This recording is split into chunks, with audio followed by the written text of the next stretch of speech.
Hello my dear students. നമ്മൾ ശനിയാഴ്ച എടുത്ത ക്ലാസ്സിന്റെ കണ്ടിന്യൂവേഷൻ ആണ് ഇന്ന് എടുക്കാനായിട്ട് പോകുന്നത്. അതിൽ ഫസ്റ്റ് വരുന്നത് ലിമിറ്റേഷൻ ഓഫ് സെയിൽസ് കോട്ടയാണ്.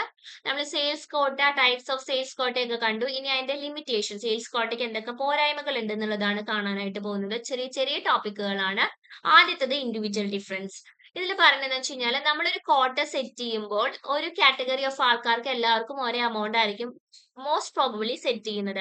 പക്ഷെ ഈ എല്ലാ ആൾക്കാരും ഒരേപോലെയാണോ? അല്ല. അവരുടെ കഴിവുകൾ വേറെ ആയിരിക്കും, അവരുടെ എക്സ്പീരിയൻസ് വേറെ ആയിരിക്കും, അവരുടെ ക്വാളിറ്റീസ് വേറെ ആയിരിക്കും.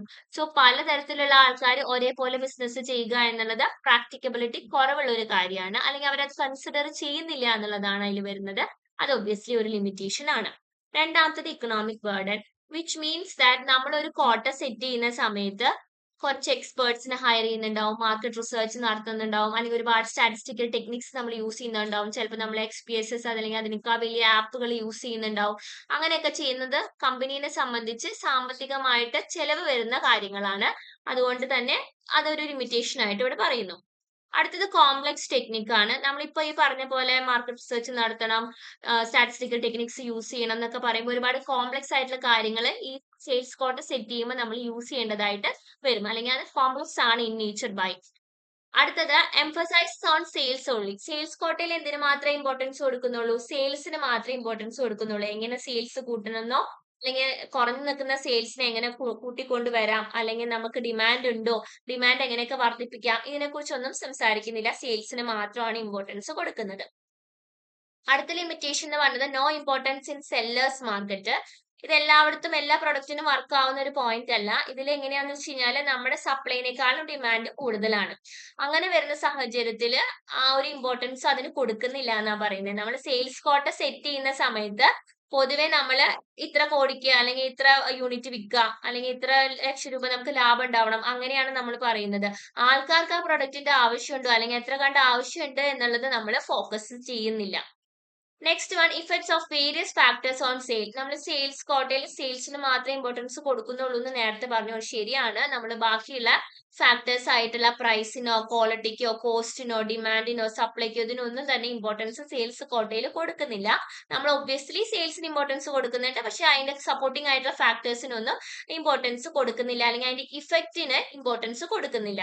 അത് കൊടുത്തു കഴിഞ്ഞാൽ മാത്രമേ ഗ്രോ ചെയ്യാനായിട്ട് കമ്പനിക്ക് സാധിക്കുള്ളൂ. അടുത്തത് പേഴ്സണൽ ബയസ് ആണ്. നമ്മൾ എത്രത്തോളം ടെക്നിക്സ് ഒക്കെ യൂസ് ചെയ്ത് കഴിഞ്ഞാലും ഒരു ഹ്യൂമൻ ഒരു കോട്ട സെറ്റ് ചെയ്യുമ്പോൾ അവർക്ക് അവരുടേതായ ചിന്തകൾ, അവരുടേതായ ജസ്റ്റിഫിക്കേഷൻസ്, ബയസ് ഒക്കെ വരും. അപ്പൊ അതും ഈ കോട്ടയെ ഇഫക്ട് ചെയ്യുന്നുണ്ട്. പിന്നെ ബേസ്ഡ് ഓൺ എസ്റ്റിമേറ്റ്സ്, നമ്മൾ കണക്കൂട്ടുകളുടെ ബേസിസിലാണ് ഈ സെയിൽസ് കോട്ട സെറ്റ് ചെയ്യുന്നത്. ഒരു പാൻഡമിക് വരിക, അതല്ലെങ്കിൽ ഒരു നാച്ചുറൽ കലാമിറ്റി വരിക, ആകെ നഷ്ടം വരുന്ന, ഡിപ്രഷൻ വരിക, അങ്ങനെയൊക്കെ വന്നു കഴിഞ്ഞാൽ ഈ എസ്റ്റിമേറ്റ് കൊണ്ടൊന്നും ഒരു ഉപകാരം ഇല്ലാണ്ടാവും. നമ്മൾ സെറ്റ് ചെയ്യുന്ന കോട്ടയിനെ അതൊക്കെ മാറ്റിമറിക്കുന്ന രീതിയിലേക്ക് മാറും. അപ്പൊ ബേസ്ഡ് ഓൺ എസ്റ്റിമേറ്റ്സ് ആയതുകൊണ്ട് ആ തെറ്റാനുള്ള സാധ്യതകളും കൂടുതലുണ്ട്. അതായത് ആ എസ്റ്റിമേറ്റ്സ് എന്ന് പറയുന്നത് കഴിഞ്ഞ വർഷം ഇങ്ങനെയായിരുന്നു അല്ലെങ്കിൽ അടുത്ത വർഷം ഇങ്ങനെ ആവാം എന്ന് നമ്മൾ പറയുന്നത് സിറ്റുവേഷൻ ഒന്നും ചേഞ്ച് ആവില്ല എന്നുള്ള ഒരു അസംഷൻ ആണ്. ഇപ്പൊ സിറ്റുവേഷൻ ചേഞ്ച് ചെയ്ത് കഴിഞ്ഞാൽ ഈ എസ്റ്റിമേറ്റ്സ് കൊണ്ട് യാതൊരു ഉപകാരവും ഉണ്ടാവില്ല. അടുത്തത് ഇൻഡിഫറൻസ് ടുവേർഡ്സ് അതർ ഫങ്ഷൻസ്. ഇതിൽ പറയണെന്ന് വെച്ച് കഴിഞ്ഞാല് സെയിൽസ്മാന്റെ സെല്ലിംഗ് എബിലിറ്റിനെ മാത്രമേ ഇവിടെ ഫോക്കസ് ചെയ്യുന്നുള്ളൂ. അതേസമയം പുതിയ കസ്റ്റമറിനെ കണ്ടുപിടിക്കുകയോ അതല്ലെങ്കിൽ കസ്റ്റമറിന്റെ ബുദ്ധിമുട്ടുകൾ മാറ്റി കൊടുക്കുകയോ അതല്ലെങ്കിൽ ഡ്യൂസ് കളക്ട് ചെയ്യുകയോ അങ്ങനെയുള്ള കാര്യങ്ങൾക്കൊന്നും ഇമ്പോർട്ടൻസ് ഇവിടെ കൊടുക്കുന്നില്ല. അപ്പൊ ഈ 9 ലിമിറ്റേഷൻ ആണ് സെയിൽസ് കോട്ടയ്ക്ക് ഉള്ളത്. അടുത്തത് കോട്ട സെറ്റിംഗ് പ്രൊസീജിയർ. നമ്മൾ എങ്ങനെയാണ് ഒരു കോട്ട സെറ്റ് ചെയ്യേണ്ടത് എന്നുള്ളതാണ്. കോട്ട സെറ്റ് ചെയ്യാനായിട്ട് നമുക്ക് യൂഷ്വലി ഒരുപാട് ഡാറ്റ ഗ്യാദർ ചെയ്യേണ്ടതായിട്ടുണ്ട്. കുറെ ഫാക്ടേഴ്സിനെ കൺസിഡർ ചെയ്യണം, എക്സ്പെക്ടേഷൻസ് കമ്മ്യൂണിക്കേറ്റ് ചെയ്യണം, അച്ചീവബിൾ ആണോ, അലൈൻ ചെയ്ത് പോകാൻ പറ്റുന്നതാണോ, കമ്പനിയുമായിട്ട് അലൈൻ ചെയ്ത് പോകാൻ പറ്റുന്ന കോട്ടയാണോ, ഇതെല്ലാ കാര്യങ്ങളും നമ്മൾ എൻഷുർ ചെയ്യേണ്ടതായിട്ടുണ്ട്. അപ്പൊ അതിന് വേണ്ടിയിട്ട് കുറച്ച് ക്യാരക്ടറിസ്റ്റിക്സ് ഇവിടെ പറയുന്നുണ്ട്. ഒരു നല്ല കോട്ട പ്ലാന് വേണ്ട ക്യാരക്ടറിസ്റ്റിക്സ് ആണ് ഇവിടെ പറയുന്നത്. ആദ്യത്തത് റിയലിസ്റ്റിക് അറ്റൈനബിലിറ്റി ആണ്. നമ്മൾ വെറുതെ 10 കോടിക്ക് ബിസിനസ് ചെയ്യൂ, 8 കോടിക്ക് ബിസിനസ് ചെയ്യൂ അങ്ങനെ പറയുന്നതിന് പകരം ആ സെയിൽസ്മാന് എന്തൊക്കെയാണോ പറ്റുന്നത്, അയാൾക്ക് ഒരു ഇൻസെന്റീവ് ലോസ് ആവാത്ത വിധത്തിൽ, അയാൾക്ക് ഒരു നഷ്ടമില്ലാത്ത വിധത്തിൽ എത്രത്തോളം അയാൾക്ക് എത്തിപ്പെടാൻ പറ്റും ആ ഒരു ലെവലിൽ വേണം എപ്പോഴും നമ്മളൊരു കോട്ട പ്ലാൻ സെറ്റ് ചെയ്യാനായിട്ട്. അടുത്തത് ഒബ്ജക്റ്റീവ് ആക്യുറസി ആണ്. ഒബ്ജക്റ്റീവ് ആക്യുറസി എന്ന് പറയുമ്പോൾ കമ്പനിക്ക് ഒരു ഒബ്ജക്റ്റീവ് ഉണ്ടായിരിക്കും, ഓരോ ഇൻഡിവിജ്വലിനും ഓരോ ഒബ്ജക്റ്റീവ് ഉണ്ടായിരിക്കും. നമ്മൾ ചെയ്യുന്ന ആ ഒരു ഒബ്ജക്റ്റീവ് നമ്മൾ സെറ്റ് ചെയ്യുന്ന കോട്ട എന്ന് പറയുന്നത് ഈ സെയിൽസ്മാന് എത്തിപ്പെടാൻ പറ്റുന്ന അവരുടെ പൊട്ടൻഷ്യലിന് ഒത്തതായിരിക്കണം, നമ്മുടെ കമ്പനിയുടെ പൊട്ടൻഷ്യലിന് ഒത്തതായിരിക്കണം. നമ്മുടെ കമ്പനി കഴിഞ്ഞ വർഷം വരെ നഷ്ടമാണ്, അടുത്ത വർഷം വലിയ കോടികളുടെ ബിസിനസ് ഉണ്ടാക്കണം എന്ന് പറഞ്ഞാൽ ചെയ്യാൻ പറ്റില്ല. അപ്പൊ അതനുസരിച്ച് ആ ഒരു കാര്യത്തും കൂടെ നമ്മൾ കൺസിഡർ ചെയ്തിട്ട് വേണം ഒരു കോട്ട സെറ്റ് ചെയ്യാനായിട്ട്. അടുത്തത് is of understanding and administrating.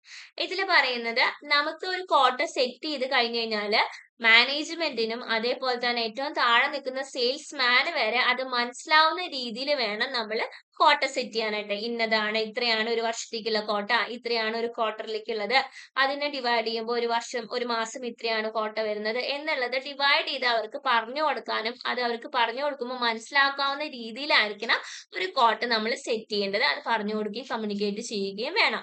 ഇനി അടുത്തത് ഫ്ലെക്സിബിലിറ്റി ആണ്. ഒബ്വിയസ്ലി മാർക്കറ്റ് ഒരുപാട് മീൻസ് ചേഞ്ചസ് ഉണ്ടാവുന്ന ഒരു സ്ഥലമാണ് മാർക്കറ്റ് എന്ന് പറയുന്നത്.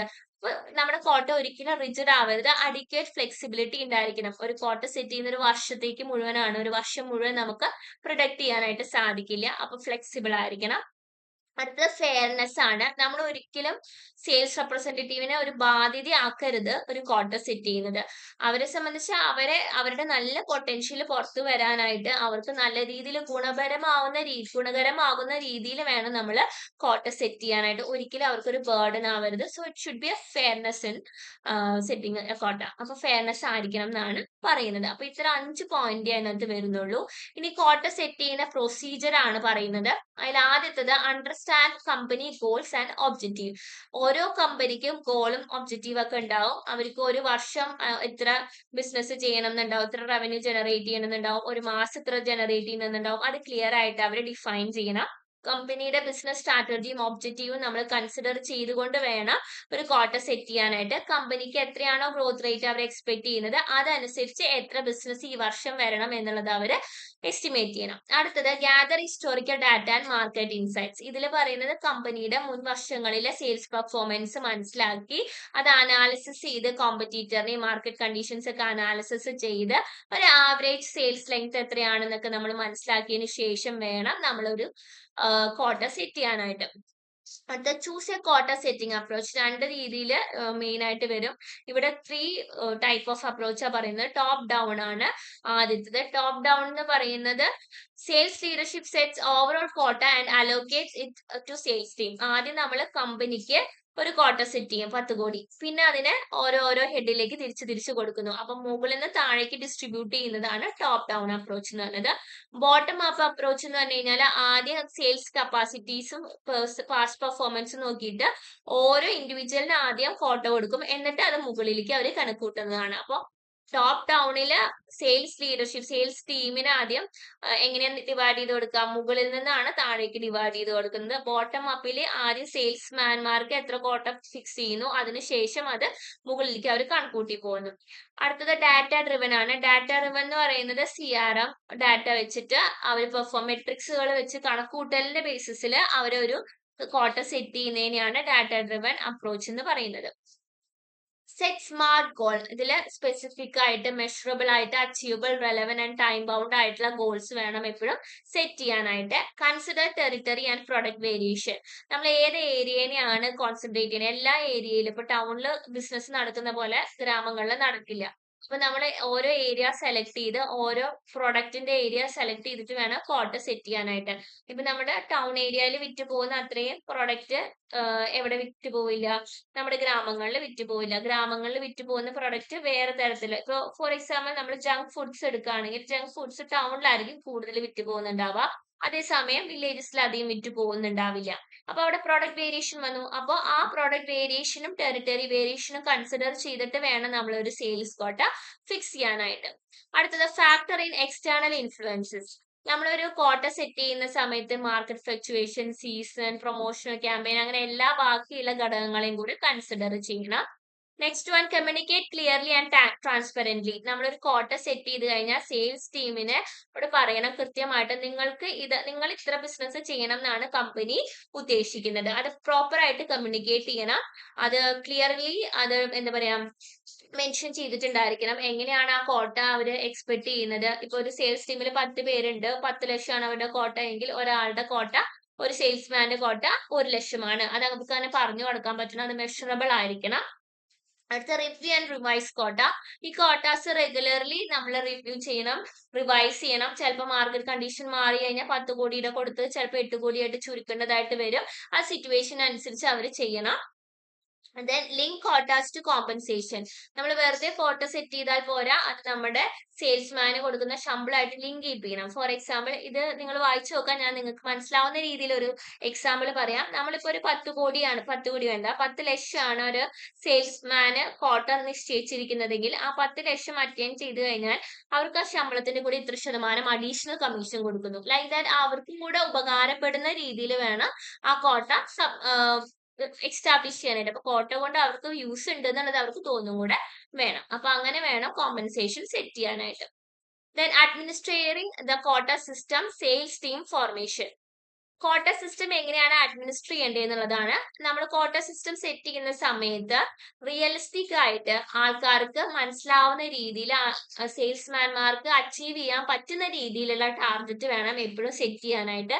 അത് മാത്രമല്ല, അത് പ്രോപ്പർ ആയിട്ട് സെയിൽസ്മാനോട് കമ്മ്യൂണിക്കേറ്റിംഗ് കൂടെ ചെയ്യണം. ഞങ്ങൾ നിങ്ങളിൽ നിന്ന് ഇതാണ് പ്രതീക്ഷിക്കുന്നത്, ഒരു വർഷം നിങ്ങൾ ഇത്ര ചെയ്യണം എന്നാണ് ഞങ്ങൾ ആഗ്രഹിക്കുന്നത്, നിങ്ങൾ ഒരു മാസം ഇത്ര ചെയ്യണം എന്നാണ് ഞങ്ങൾ ആഗ്രഹിക്കുന്നത്. ഇത് കൃത്യമായിട്ട് അവർക്ക് പറഞ്ഞ് മനസ്സിലാക്കി കൊടുക്കാനായിട്ട് അഡ്മിനിസ്ട്രേറ്റീവ് ടീമിന് സാധിക്കണം. അതുപോലെ തന്നെ ഇങ്ങനെ ചെയ്യുന്നത് വഴി അവർക്കും ഗുണം ഉണ്ടാവും എന്നുള്ളത് അവർക്ക് തോന്നും കൂടെ വേണം. ഒരിക്കലും ഇതൊരു തടസ്സമോ അതല്ലെങ്കിൽ ഒരു ബേർഡൻ ആയിട്ടല്ല സെയിൽസ് കോട്ട ആൾക്കാരിലേക്ക് എത്തിക്കേണ്ടത്. നമ്മൾ സെയിൽസ് കോട്ട പറയുന്ന സമയത്ത് ഇത് ചെയ്യാം, നിങ്ങളുടെ ഇത്ര ബിസിനസ് ചെയ്താൽ നിങ്ങൾക്ക് ഇത്ര അഡീഷണൽ പൈസ കിട്ടും, അല്ലെങ്കിൽ നിങ്ങളെ ടൂർ കൊണ്ടുപോകും, ലൈക്ക് ദാറ്റ് അവരെ അത് പറഞ്ഞ് മനസ്സിലാക്കിച്ച് അവരെ കൊണ്ട് അത് ചെയ്യിപ്പിക്കും. അവർക്ക് തന്നെ ഒരു മോട്ടിവേഷൻ വന്നിട്ട് വേണം സെയിൽസ് കോട്ട അവര് ചെയ്യാനായിട്ട്. ഒരിക്കലും അതൊരു ബേർഡൻ ആയിട്ട് തോന്നാനായിട്ട് പാടില്ല. അപ്പൊ ഈ സെയിൽസ് കോട്ട പ്രോപ്പർ ആയിട്ട് ഇനിഷ്യേറ്റ് ചെയ്യുക, കമ്മ്യൂണിക്കേറ്റ് ചെയ്യുക, ആക്യുറേറ്റ് ആയിട്ട് അവരിലേക്ക് അത് എത്തിക്കുക എന്നുള്ളത് അഡ്മിനിസ്ട്രേഷൻ ഡിപ്പാർട്ട്മെന്റിന്റെ ഡ്യൂട്ടിയാണ്.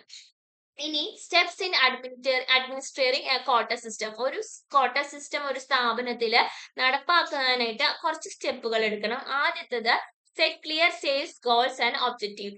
എന്താണ് കറക്റ്റ് ആയിട്ട് നമ്മൾ കമ്പനി ഉദ്ദേശിക്കുന്നത്, എന്താണ് ഗോൾസ്, എന്താണ് ഒബ്ജക്റ്റീവ് എന്നുള്ളത് ഫസ്റ്റ് തന്നെ അവർ ഫിക്സ് ചെയ്തിട്ടുണ്ടായിരിക്കണം. എത്രയാണ് അവരുടെ റവന്യൂ ടാർഗറ്റ് എന്നുള്ളത് ആദ്യം ഫിക്സ് ചെയ്യണം. രണ്ടാമത്തത് എക്സ്റ്റാബ്ലിഷ് അച്ചീവബിൾ കോട്ട. നമുക്ക് കോടികളുടെ ബിസിനസ് വേണമെന്ന് ആഗ്രഹം ഉണ്ടായിരിക്കും, പക്ഷെ അത് ചിലപ്പോൾ നടക്കണം എന്നില്ല. അപ്പൊ നമ്മൾ ഒരുപാട് സ്വപ്നം കാണുന്നതിന് പകരം റിയലിസ്റ്റിക് ആയിട്ടുള്ള കോട്ടയാണ് സെറ്റ് ചെയ്യേണ്ടത്. നമുക്ക് നേടാൻ പറ്റുന്ന കോട്ട വേണം നമ്മൾ സെറ്റ് ചെയ്യാനായിട്ട്. അത് മാത്രം പോരാ, അത് നമ്മുടെ ആ ആൾക്കാർക്ക് സെയിൽസ്മാൻമാരിലേക്ക് പ്രോപ്പർ ആയിട്ട് കമ്മ്യൂണിക്കേറ്റ് ചെയ്യാനും പറ്റണം. നമ്മളിത് ഇത്രയാണ് ഇതാണ് ഉദ്ദേശിക്കുന്നത് എന്ന് സെയിൽസ് റെപ്രസെന്റേറ്റീവ്സിനെ നമുക്ക് അറിയിക്കണം. അപ്പൊ അത് അവരുടെ നമ്മുടെ എക്സ്പെക്ടേഷൻ, കമ്പനിക്ക് അവരോടുള്ള എക്സ്പെക്ടേഷൻ എന്താണ്, അവരിൽ നിന്ന് എന്താണ് അവർ എക്സ്പെക്ട് ചെയ്യുന്നത് എന്നുള്ളത് പ്രോപ്പർ ആയിട്ട് കമ്മ്യൂണിക്കേറ്റ് ചെയ്യണം. അതാണ് തേർഡ് പോയിന്റിൽ പറയുന്നത്. Next one, provide necessary resources and support.